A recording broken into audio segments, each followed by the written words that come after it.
بسم اللہ الرحمن الرحیم۔ السلام علیکم۔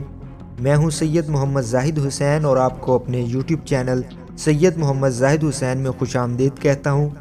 ویڈیو شروع کرنے سے پہلے اگر آپ نے ہمارا یوٹیوب چینل سبسکرائب نہیں کیا تو اسے سبسکرائب کر لیجئے اور ساتھ لگے بیل کے آئیکن کو لازمی کلک کریں تاکہ ہماری ہر آنے والی ویڈیو آپ تک جلد پہنچ سکے۔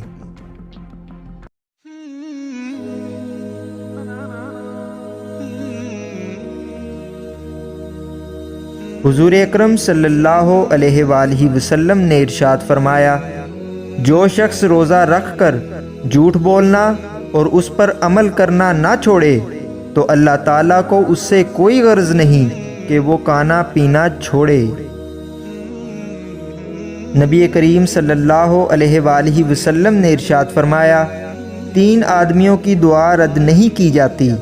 نمبر 1 عادل حکمران، نمبر 2 روزہ دار حتیٰ کہ روزہ افطار کر لے، نمبر 3 مظلوم۔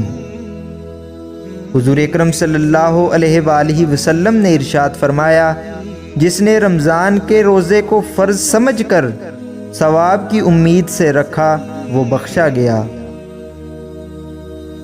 نبی کریم صلی اللہ علیہ وآلہ وسلم نے ارشاد فرمایا، جس شخص نے کسی روزے دار کو افطار کروایا تو اس شخص کو بھی اتنا ہی ثواب ملے گا جتنا ثواب روزے دار کے لیے ہوگا، اور روزے دار کے اپنے ثواب میں سے کچھ بھی کمی نہیں کی جائے گی۔